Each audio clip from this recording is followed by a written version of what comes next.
Good morning, ladies and gentlemen. Welcome back to the Shadow and Sun Show, and welcome back for another October Halloween issue episode. I got this one a little while ago, and I waited, and I just finished reading it this morning. I think this is one you guys might be able to get into. It's Frankenstein Alive, Alive by my absolute favorite artist of all times, BernieWrightson, and his good friend Stephen Niles, with the final art, unfortunately, drawn by Kelly Jones, because, like I said, this was Bernie's last project, and when he passed, and Kelly Jones had to pick up the pen and finish it off for him. Obviously, it's about Frankenstein. Poor Frank is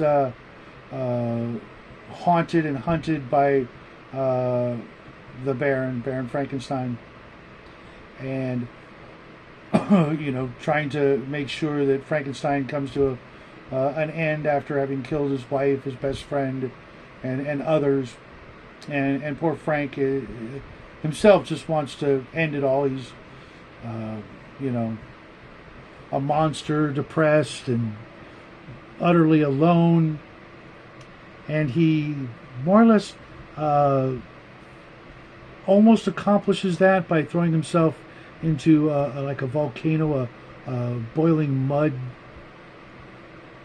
pit. He's unable to feel pain, so he thinks that after traversing the snow and ice, and finds a place that'll finally do him in, only to find out that he just ends up creating himself. Let me see if I can find a picture of it, because it's really kind of intense. He creates more or less a cocoon for himself with the mud, and stays buried for I'm not sure how long, but 20, 30, 40, maybe 50 years. Let's see if I can find that picture. The art in here is just phenomenal. Yeah, let's see if you can see that. That's how Dr. Ingalls finds him up in the mountains years later, and eventually the mud cocoon is broken, and Frankenstein comes back to consciousness and finds out that the Dr. Ingalls is a bit of a mad scientist himself, dabbling in all kinds of knowledge, as well as being a doctor to several local patients in the area.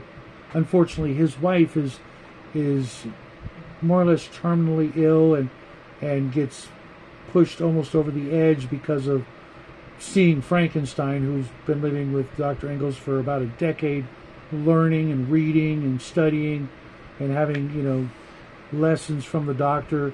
Let me show you another couple of pages. This art is just, I don't know how well you guys can see that, but it's just freaking, there's just so much going on, so much detail, and all in glorious black and white. And Frank discovers that the doctor is getting rid of all of his patients to take care of his wife, who's in a coma. But there's one last patient in the house, a pregnant woman that Dr. Ingalls plans on using some part of her newborn baby to create a serum of life that will hopefully bring his wife back to life. And mind you, Dr. Ingalls looks like he's in his 90s, and his wife easily in her 80s. And Frank realizes, I can't let this happen. But fortunately, Dr. Ingalls' wife has the same sort of, you get the same sort of impression that she wants to just go. She's laid out and only barely being kept alive, and walking around the house and blind and bumping into stuff, and no real consciousness, or is there? Because one night a fire starts in the house, and Frankenstein goes to rescue the woman who's pregnant, being held prisoner by Dr. Ingalls. And the last thing Frank sees is Dr. Ingalls' wife making sure, essentially, that Dr. Ingalls can't escape the burning house, which I thought was kind of creepy. And you guys let me know what you think. There's lots of imagery of ghosts and just dismal, bleak scenes. And Frank rescues the girl and actually has to deliver the baby because they can't make it to the monastery, to the nunnery, I guess, where she will, be safe and taken care of, and things like that. And it's just a very touching, tragic story with kind of a, I'm not sure how to describe the ending, so I'm not going to spoil it for you, but it's definitely, it's a quick read. I was a little disappointed. I paid about $15 for it, brand new. Book price was like $25 from almost 10 years ago, but I read this in like a half hour maybe. And I'm like, even poring over the artwork and just marveling at the gorgeous work that Bernie did as his final project before leaving. And mind you, he'd done Frankenstein and many other horror comics throughout his long, illustrious career.